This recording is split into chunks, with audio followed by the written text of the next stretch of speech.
Hello, and welcome to the Rough Edges podcast with Sarah I. Fox. In this podcast, I will guide you through my faith and mental health journey to dispel the stigma surrounding mental illness and to create an empowering resource for those who wish to discover more about these topics. I pray that this podcast will not only bless you, but that it will bring growth and healing to our communities. Hello, everyone, and welcome back to another episode of Rough Edges. Today, I am so excited about my guest. Her name is Dr. Nicole Washington. Dr. Nicole Washington is a native of Baton Rouge, Louisiana, where she attended Southern University and A&M College. After receiving her Bachelor's of Science degree, she moved to Tulsa, Oklahoma to matriculate at Oklahoma State University College of Osteopathic Medicine. She completed residency in psychiatry at the University of Oklahoma in Tulsa and a master's degree in public health through the University of Illinois at Chicago. Since completion of her residency training, Dr. Washington has spent most of her career caring for and being an advocate for those who are not typically consumers of mental health services, namely underserved communities, those with severe mental illness, and high-performing professionals. With a passion for educating others about mental illness, she speaks on a variety of topics to colleagues and the general public. Through her private practice, podcasts, speaking, and writing, she seeks to provide education in efforts to decrease the stigma associated with psychiatric illness. Welcome, Dr. Nicole. Hey, thank you for having me. Yes, I am so happy to have you on the podcast today. And before we dive into our various topics, I wanted to ask, what are 3 things that you are most passionate about and why? Oh, do they have to be related to psychiatry? No, they don't. Oh, fantastic, fantastic. Because we'll get into all that stuff later. Yeah. Okay, so I am passionate about my children. They're amazing. They're growing up into adulthood, and I'm watching it unfold. I'm watching all the fruits of my parenting labor kind of bloom and blossom in front of my eyes, and it's amazing. So I am passionate about that. Right now, I'm passionate about figuring out who I am with adult children in this new phase of my life, and figuring out who am I? Because I'm definitely not the same person I was before I had children, and this is a new era, as it's what the young people say. I'm in my figuring myself out era. That's what I'm trying to figure it out. I'm trying to figure out, who I am. So I'm passionate about getting to know myself again and figuring out, what do I want? What do I want my hobbies to be? Where do I want to spend my free time? Who do I want to spend my time with? So that is something I'm becoming very passionate about. And I am finding myself passionate again about cooking. I love cooking. I love being in the kitchen. But I have let it go for a lot of reasons. Time, not having the skill set to cook things that I should be eating on a regular basis. Mm. All the things. So I'm becoming passionate about cooking again, getting back in the kitchen because I love it so much. Oh, I love all of that, especially being a mom of adult children and like you said, trying to seek more of who you are and your passions and what you really want for yourself. And about the cooking, I'm the same way. I don't really cook as often as I want to, but I really do enjoy it. And so what is your favorite thing to cook right now? Well, I grew up in Louisiana. So I am big, and I live in Oklahoma. So I grew up in Louisiana. I live in Oklahoma. So you would imagine the food is very different in Oklahoma from Louisiana, and I've been here for almost 25 years at this point. But I have had to cook those things that I want from back home. So I do enjoy Mm. cooking kind of southern things. Like I enjoy gumbo and fried fish and jambalaya and shrimp creole and things like that. So I enjoy cooking those kinds of things because it just reminds me of home, and it's just fun. It's nostalgic, and it just reminds me of home. Yes, yes. I appreciate that too. My family's from the Caribbean, so we have like that heavy like West Indian food. Like, so I definitely know what it's like to get food from home. You know. Yes, yes, yes, yes. Yeah, so Dr. Nicole, first off, let me say, I really appreciate just how acclaimed you are with like all your accomplishments, all your expertise. Like I just really admire how much you do for like the underserved communities. So can you share a little bit about your experience in the mental health field and what made you to decide a career in that sphere? Hmm. When I got to medical school, psychiatry was nowhere on my radar. I never thought I would be a psychiatrist. I don't know what I thought I was gonna do. Probably something like peds or be an OB-GYN doc. And that may be just because those are the doctors I had experience with and exposure to. But then I got to medical school and I did, the first 2 years of medical school, you may not know, were at that point were mostly classroom work. So you were in the classroom for 2 years learning about all the systems and all the things, and then the last 2 years was kinda your time to go out and experience different areas of medicine to figure out where you fit the best, what would be your thing. So when I started that 3rd year, I said, "Oh my gosh, with 100% certainty, I know that I do not wanna be a psychiatrist, and I know with 100% certainty I don't wanna be a surgeon." Like, those were the 2 things I went in and said, "I'm open to anything else except those 2 things." And Mm. I got to my psychiatry rotation, and honestly, I mean, I I loved it. Like, when I tell you I loved it, I mean, I had so much fun. And it seems weird to say like, "Oh, you had so much fun working in a mental health unit." I had fun learning about Mm. the people and their disorders, and I had fun, um, just trying to figure it all out, just piecing it all together. And then as I got, more into it and I'm on this hospital unit and I have these Black patients who are like, "Oh, like, you're gonna be my psychiatrist?" Even though I Mhm. was still a student. They didn't really understand the differences, but like, they felt so comfortable, and I was able to connect with them in a way that not a lot of other doctors or other people on the treatment team could connect with them, and then that was just a plus. I mean, I grew up in the Deep South. I grew up in a Black neighborhood. I grew up I grew up with Black people. I went to an HBCU, like, I'm Black.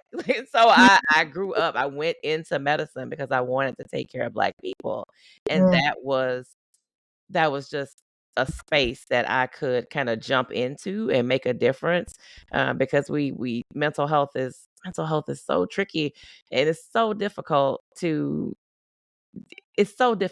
relate to people when you don't have anything to build a foundation on, and so Mhm. just walking in a room and a person seeing my face, there's automatically, for a lot of people that look like me, a lot of comfort in like, "Oh, I can breathe. Okay. Okay, now let's get down to talking about, what's going on," because they just that initial nervousness just kinda goes away and melts away. Mm. Wow. I really appreciate all of that. And I just love how like you were discovering like, oh, psychiatry, it's kind of cool. Like, and cool in a sense like you actually enjoy like doing it and you're passionate about your work. And so Yes. I love how you went through that phase of discovery. And I just also love your passion for like helping those marginalized communities, specifically the Black community, because I resonated with what you said about having someone in the mental health sphere who looks like me. Like that is like a huge thing because even speaking of my personal experience, I've had like experiences with white mental health professionals versus like Black mental health professionals. And no shade to the white mental health professionals, but I prefer like a woman of color who is able to more empathize with my experiences also, and so I really appreciate that about your journey. I have lots of colleagues who are fantastic at what they do, who are not Black, not people of color, period, and they do great. But we've all had experiences with healthcare professionals. I mean, even as a physician, we've all had experiences with healthcare professionals who did not look like us, and you just didn't feel the connection.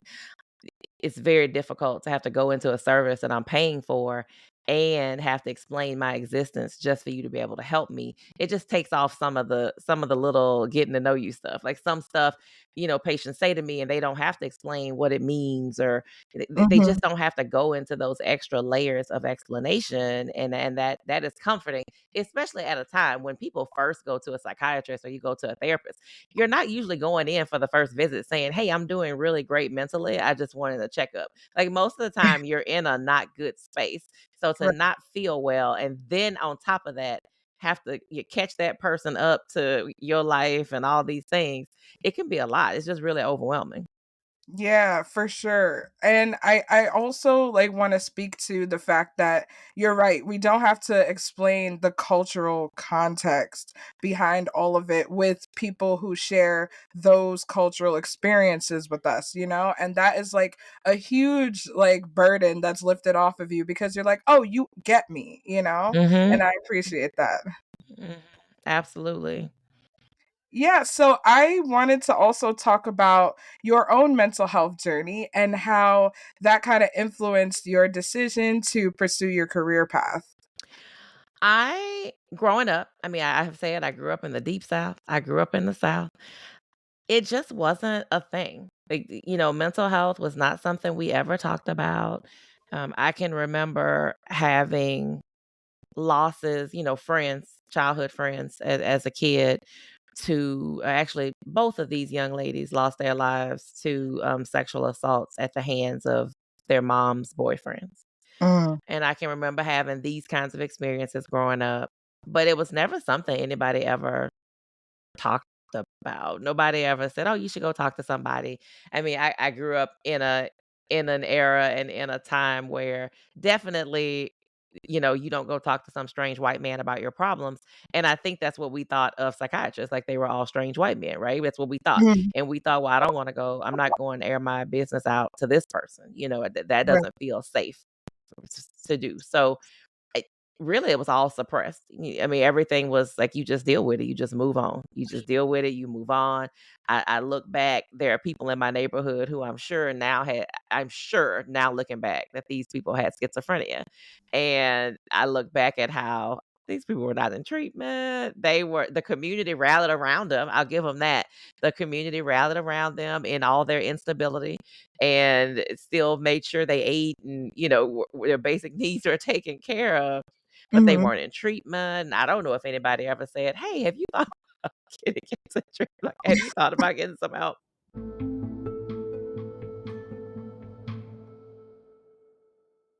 Hello again. Before you dive into the rest of today's episode, I just wanted to say thank you so much for your support and for hitting that play button.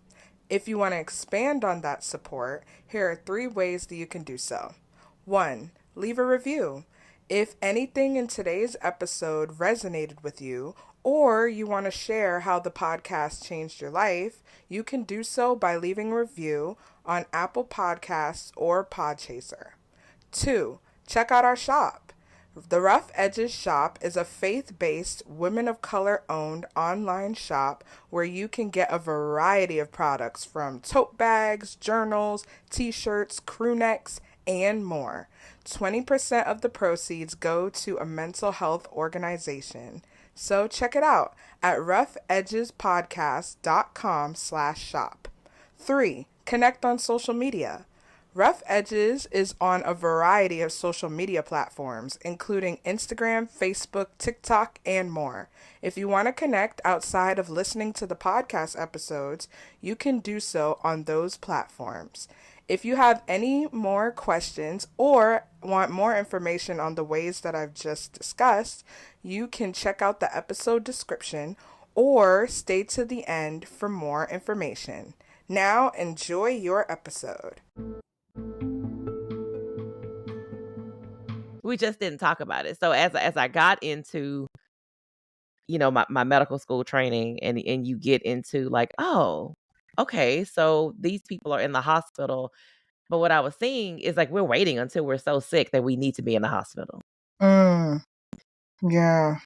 And then I thought, "Well, that's not good." Like, we have to be able to get in before, which was one of those things that led me to, like, I wanna be the face. I wanna be the person they say, "Oh, yeah, I wanna see." I'll talk to her. Like, yeah, I'll talk to her. Like, if she can explain it to me and she can help me understand why I need treatment, I'll talk to her. I want it to be that space. For me mentally, from personally, it really has unfolded through all of these layers in my career, all these steps in my career that I've hit, and being there for other people and realizing that my childhood wasn't as great as, I don't know, I won't even say maybe I thought it was, but you look back as an adult, like, I'm married now, I have children, so being a new wife, I've been married almost 25 years, but being married to somebody, and then realizing as an adult that, ooh, I have a lot of ways that are rooted in dysfunction that I had no idea were rooted in dysfunction until you have to cohabitate with another person, and you start saying, "Ooh, I don't like how I was looking in that moment." Like, if I'm playing that back in my head, I'm like, "Oh," and having to kind of face up to some of that stuff. So my own mental health journey really has been more of acceptance of where I came from, who I am, Mhm. and what changes I feel like I need to make to be a person that I'm proud of every day. Yes, wow. I really like appreciate a lot of what you said, especially about how the community often is not really receptive to mental health, and especially like I also have a similar upbringing in terms of like the West Indian culture because with Yes. them it's like, "Oh, you're feeling sad? Oh, take a nap or drink some Yes. soup." Yes. Like, Oh my gosh. It's like I'm depressed. You're not depressed. What you got to be depressed about? It's right, like, do you not understand? That's like telling somebody you don't have high blood pressure. What do you have going on to have high blood? You would never tell somebody that. You would never tell somebody, snap out of that diabetes. Go take a nap. Like, we don't do that. right, Yeah, right. black No, people are hilarious. We discount children and we discount people's feelings all the time. Mhm. Yeah, it's like, "Oh, if you don't have a broken leg, like, you could just get up, shake it off, it's fine." Like I remember being little and, like, a kid, you say something like, "Oh, my back hurts," and my grandparents would be like, "You don't even have a back, you just have a gristle," and I'm like, But I have bones, I have a back, I just have a back." Like, we just discount children so much, it's terrible. yeah, like, oh my gosh, it's like I remember because I first went to, therapy in college. So, I was telling my parents, like, to them, they were like, "Oh, you're doing well, like, you're acing your classes, whatever." I was like, "Guys, I think I should go to therapy," you know, 'cause there's a lot going on emotionally, and they were like, "What do you need to go to therapy for? Like, you're doing fine, Exactly. Yeah. you're on the needs list, like, what do you need to go to therapy for?" Yeah. And I'm They're like, like, "Your life "Oh." is perfect. We're your parents. Things are good. What did we do wrong? What did we do wrong that you need to go to therapy?" Parents. Oh. Yeah, I know, but the thing is about that, and like to your point earlier, is like we wait till it gets very severe for Mhm. us to be like, okay, let me look into this, let me at least Right. try it out, you know? And it's like therapy doesn't have to be for the like the severe moments. It could also be to help you manage like, your life direction or your goals and help you process certain things. So, Mhm. it's like unfortunate that we wait till it gets to that severe point, you know? Yes. Yeah, and therapy really can help prevent you from getting to the severe. It can Right. prevent you from getting to that point where you break and then, everything's a mess. Right, right. No, that's very true. And so getting into that like similar vein of like, being a woman of color in these spaces. So how do you navigate your career as a woman of color and what are some challenges that you have faced in your field? I have a fantastic support system. So I will say, without that part, it would make everything else so much more difficult. I mentioned that I've been married almost 25 years. My husband is fantastic. Um, it is helpful for me to have a partner who doesn't and who has never tried to dim my light Mhm. because of his own stuff. He is my number one supporter. He talks about me to people so much so that like, I get angry. I know it sounds crazy. You're like, why are you angry? If I meet somebody and they're like, "Oh, your husband was telling me," and I was like, "I wish this man would quit talking about me out the street. I wish he would quit because somebody gonna ask me for something because he is talking me up. Somebody's gonna ask me to do something else." Um, but he is my number one supporter. He is my biggest cheerleader. He, has never tried to squash my light or dim it, to make his look bright. It's not who he is. So that part has been extremely helpful. And he and home has been a safe place for me to land. So regardless of how ridiculous my day is or what kind of foolishness I've had to deal with, I know that I can come home, and home is my peaceful place. My children are equally supportive. My daughter is in a race with her dad over who's my number one cheerleader, who's my biggest supporter. It's great. Like they make it all bearable because if I had to come home to chaos and dysfunction, it would make all of that stuff so much worse. So I feel very comfortable. So I would have to say it's my support system and the fact that I have worked really hard for home to be our peaceful place for all of us. For me, my husband, my children, like home is where we can come and you can kind of just decompress regardless of what else has happened in the world. Yes, that is super important because I can imagine, like, how much of, like, a task it is sometimes, like, especially in your field to, like, really dive into other people's lives and their traumas and then, come home, and if you didn't have that, like you said, like, it would be a whirlwind, you know? So I do appreciate, like, you expounding on the support system because a lot of the times we feel like we have to do it by ourselves, Mhm. and it's just that type of isolation really discourages people from actually seeking the help that they need. So I'm Absolutely. happy that you have that support system as well. And, in addition to just my family and home, I have great friends. I'm not I'm a quality over quantity person. I'm not a let me have a bunch of people, in my life and in my business. But Mhm. I have great friends, right? I mean, I have and your friend groups because everybody doesn't have a spouse at home or a partner at home or kids or you may live alone. So those other groups of people become very, very valuable to you. Mhm. So having people who are in the same phase of life as you career-wise or people who have similar goals or just people that can identify with your struggles and you can identify with theirs. It's helpful to have that space and a safe place where you can say, "Girl, let me tell you what happened to me yesterday." And she can follow back with, Well, let me tell you what that sounds like what happened to me." And so, like misery, they say misery loves company, but not necessarily misery loves company, but it's just nice to know that you're not the only one. Like this is something, because sometimes you feel like you are losing it. So Mhm. like the environments we are trying to function in will literally have us thinking we're crazy. And you'll think, like, am I tripping? Or like, is it me?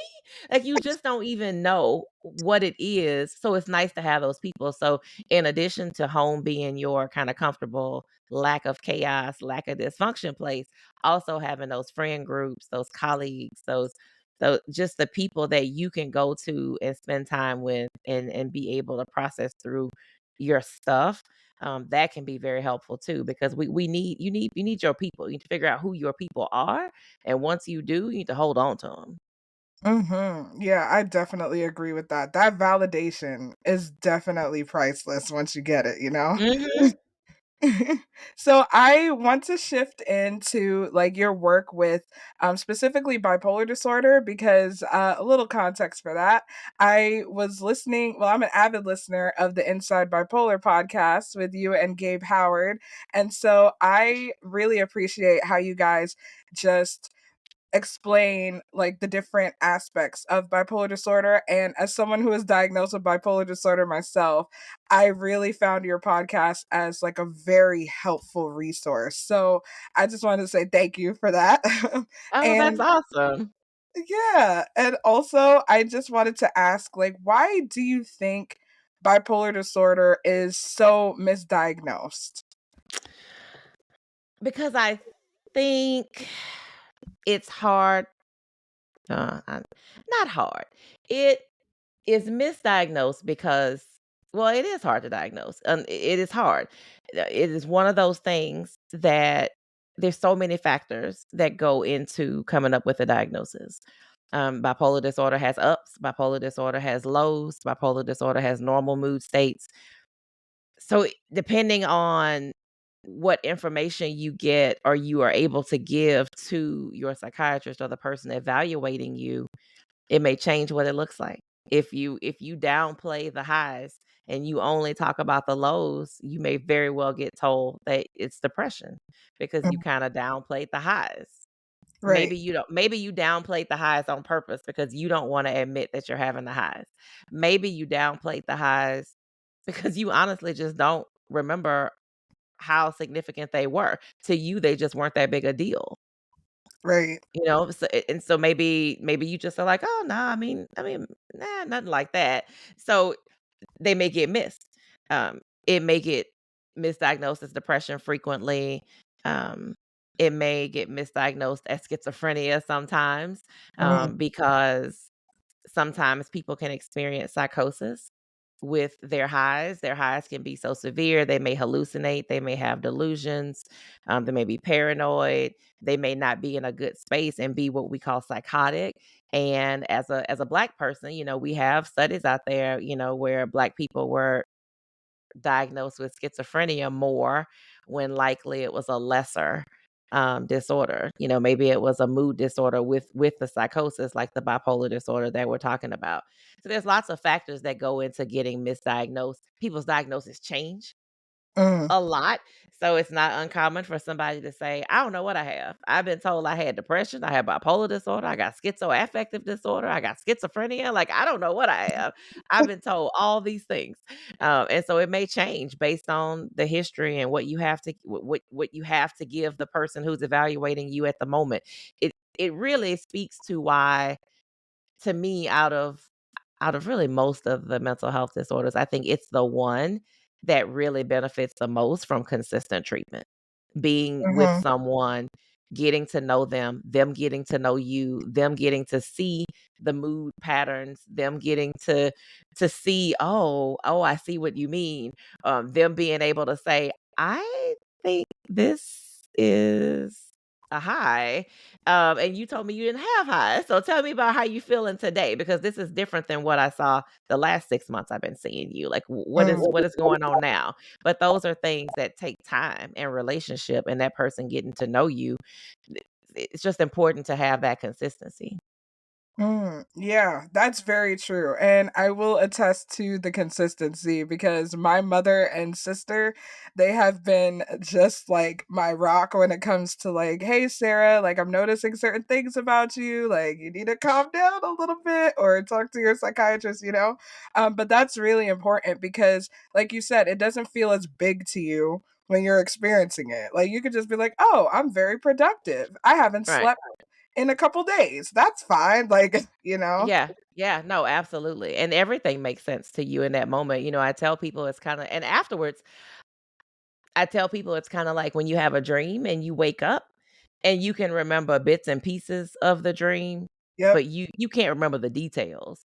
That's Right. what coming out of mania is like. So you trying to explain to your doctor and you're like, "Oh, no, I was busy. I was more active. I was working out more. I was just, I was really in tune with, like, my body," but then your loved one says, they walked 20 miles in a day, they were working out 5 hours a day. They were only eating, celery and onions. They were, so for you don't tell me that part. You just tell Right. me, "Well, I was more diet conscious and I worked out a little bit." I was more active because you just can't remember those details. It's the people around you, your mom, and like you said, for you, your mom and your sister who are like, "Oh my gosh, she's working out again. Like, didn't she work out this morning? And oh my gosh, she walked 5 miles and then she did 10 and da da da."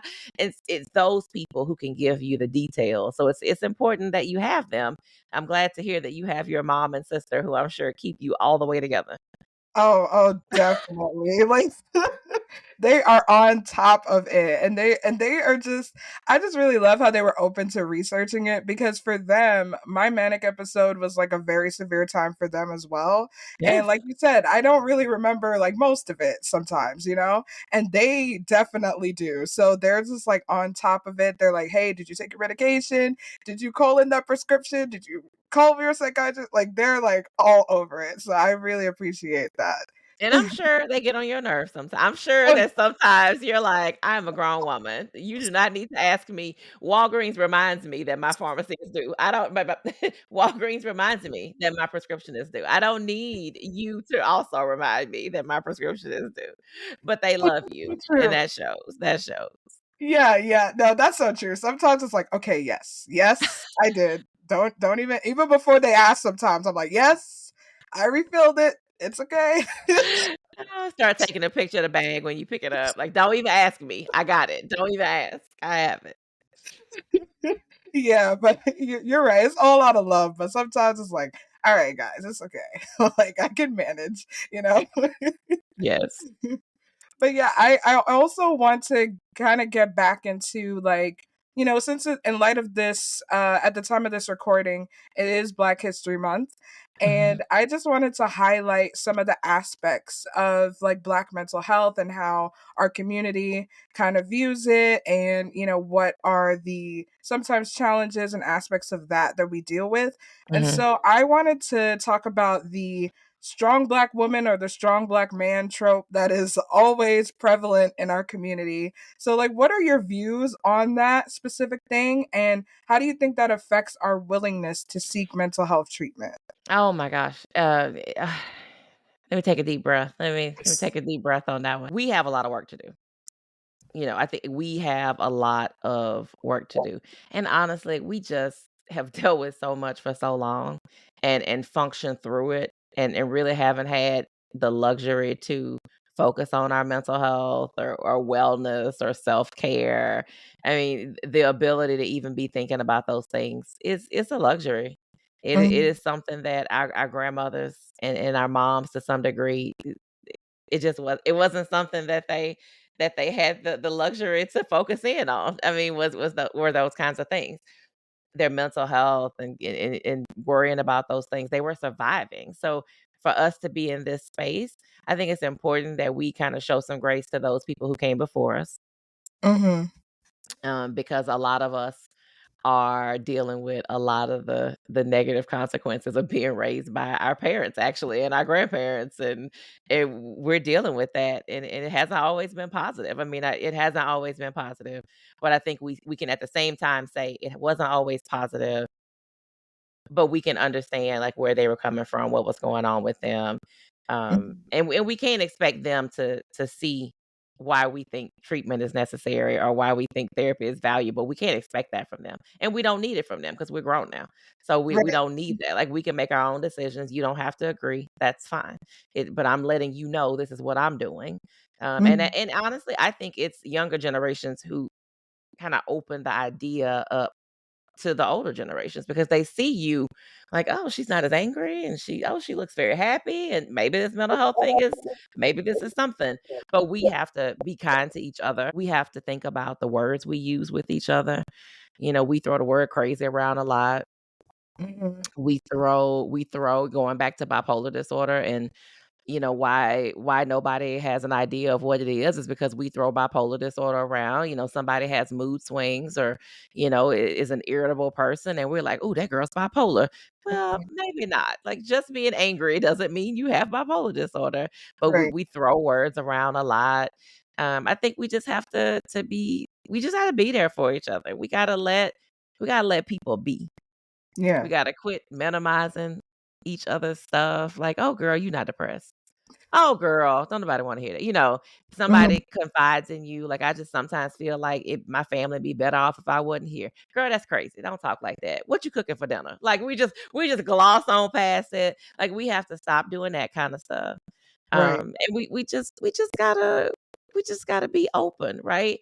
We need to hear what people are saying to us, because Black people are so good for telling you they're not well, but without using the words they're not well.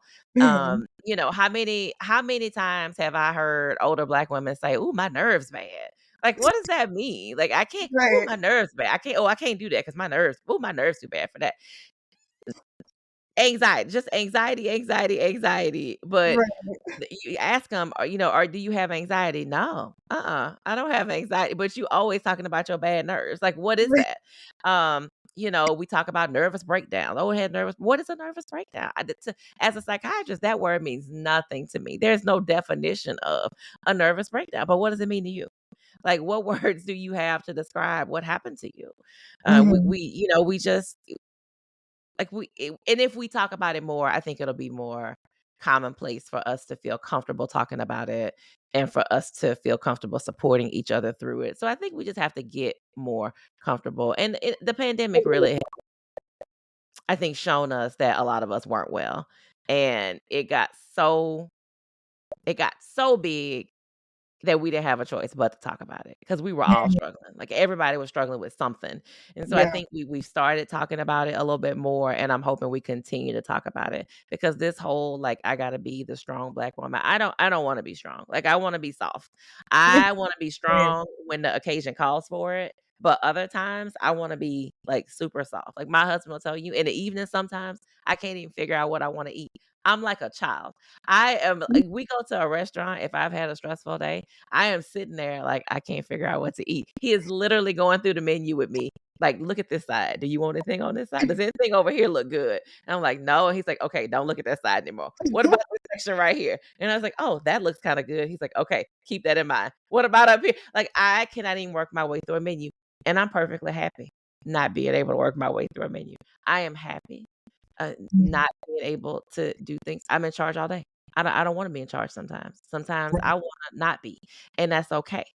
I don't feel any kinda way about a man doing anything for me. I don't feel any kinda way about him making decisions for me. It's fine. Like, I'm totally fine with that. I don't have to be on it all the time. I have burned my cape a long time ago. Superwoman cape, it's gone. It's on fire. I set it on fire. It's done. It's gone. I don't feel the need to be perfect. I don't feel like I have to be strong all the time. Who's strong all the time? Nobody. Like, I don't nobody is. There's Right. literally nobody. And we think our moms were, and we think our grandmas were, but you know what? They were probably breaking down after we all went to bed, because Mhm. they were so beat down with all the responsibilities they had. And we see this, "Oh, I don't need anybody for anything." That's just not true. I need people. I Yes. need them. Now, I might not need a whole lot of them, and I might not need them all the time, but I do at some point need people. And I think we have to reimagine what we think of when we think of men, and what we think of, as masculine. Like, Mhm. we're very comfortable with women being assertive. Like, we're very comfortable with our Black women being strong, and having kind of masculine, with traditionally what are thought of as masculine qualities, right? Like, we're Mhm. comfortable with the women being like, "Yes, she's strong Black woman, and she doing it all by herself, and she don't need nobody." Like, we're comfortable with that. We're not comfortable with the opposite when it comes Mhm. to our men. Like, we want them to, we don't wanna see you cry. We don't wanna see you get excited. We don't wanna see you, like, we don't wanna see you soft. Like, we want you to, we don't wanna see that, but that's not true. Like, I wanna see it. Like, I wanna see Black men just being happy. I Right. just wanna see them doing just ridiculous things, just having a good old time. My daughter was showing me a video the other day of these teenagers, these young Black guys, and they go thrift shopping, and they, just have so much fun. And I was like, "Look at all that joy. Look at all, like, they are just so happy." I Mm. would watch them just because I like to see Black men be happy. I like and Right. happy doing, like, silly stuff, like thrifting and cracking jokes, and, Mhm. like, I love that. So I think we Right. need to give our girls permission to be soft. Like, it's okay. You can be Mhm. soft, still be assertive, and still be independent. Like, I think it's okay.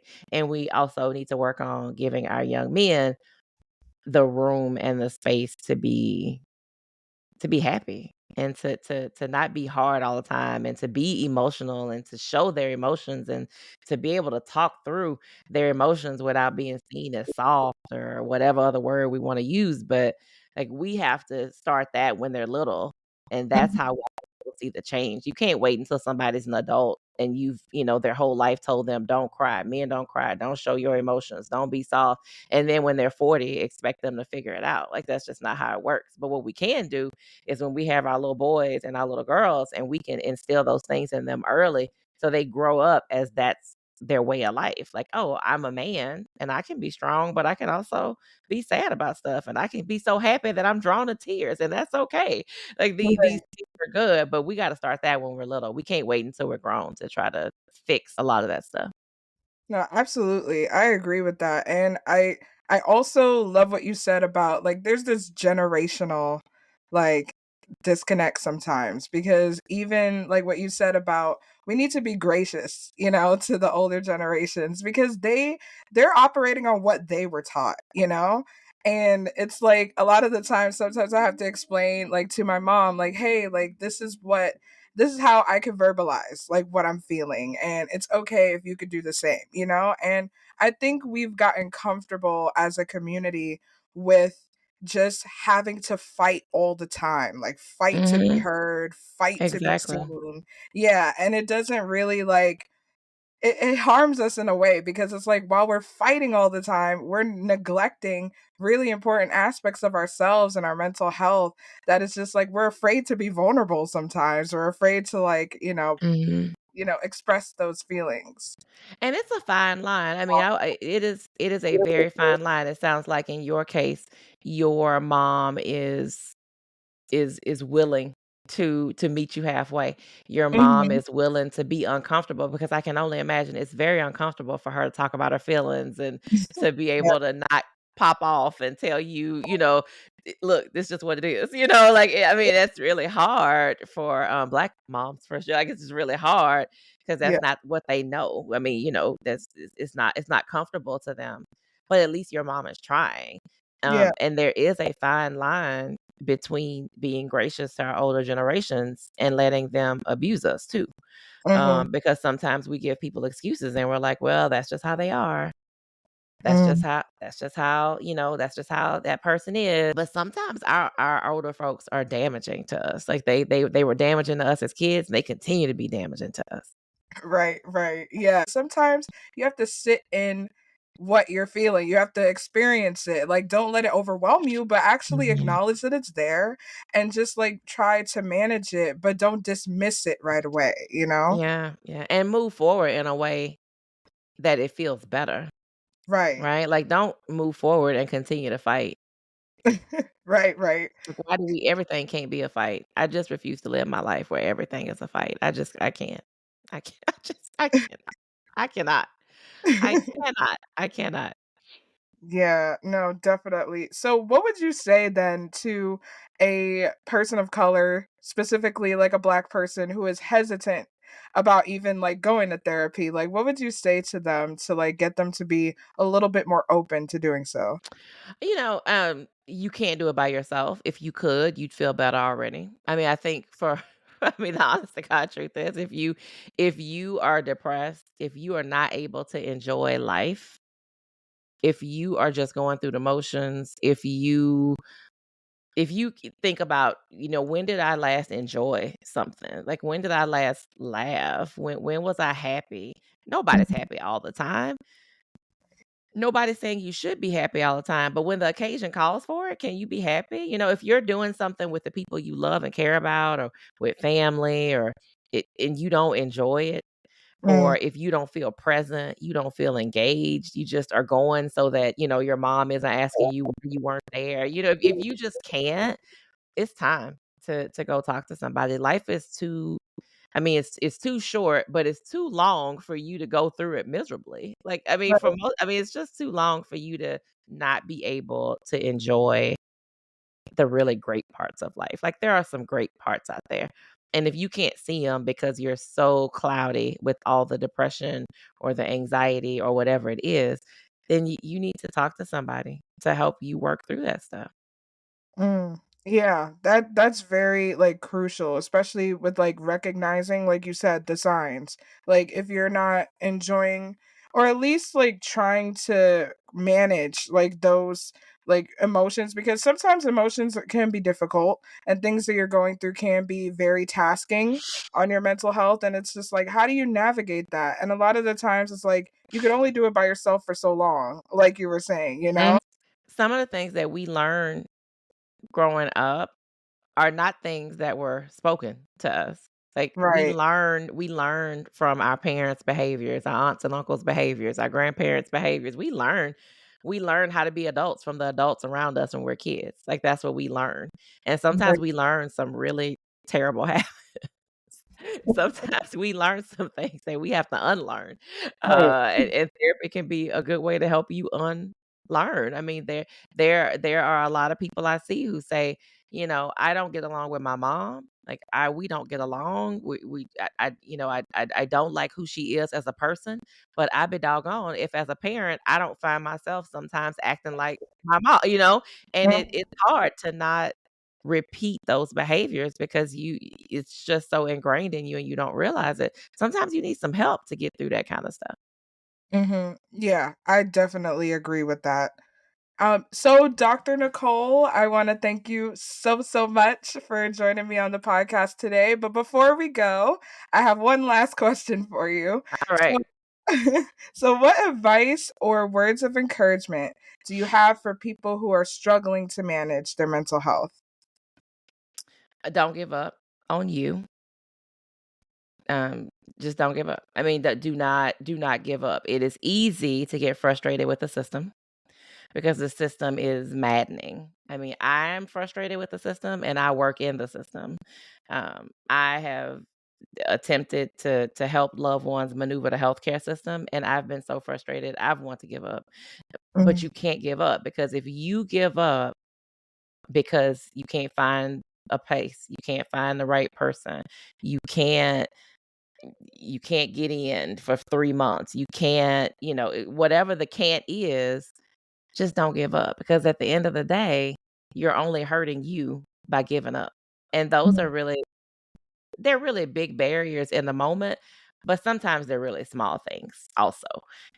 People will say, "Well, I tried to get in with a therapist and everybody had a 3-month waiting list, so I just gave up." Well, I mean, 3 months later, you are still in the same place. You could have just gotten on somebody's waiting list and 3 months would have passed and you at least would have been in treatment, right? Like you would Right. have. Or somebody says, "Well, I just couldn't find anywhere." But how well did you look? How how hard did you look?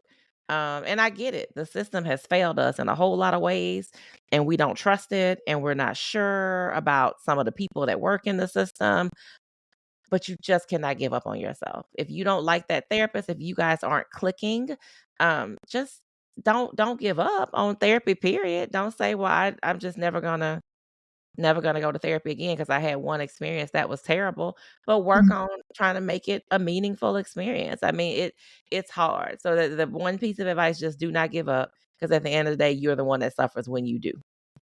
Yes, I agree with that. Well, thank you so much again, Dr. Nicole. And where can people find you? Ooh, I am on social media on most platforms at Dr. Nicole Psych. So DrNicolePsych. And I have a website, drnicolepsych.com. And I'm usually posting stuff and I'll always seeing what I'm up to, what I'm doing. Yes, well, I will have all of those in the episode description, and everyone stay tuned for more empowering episodes on Rough Edges.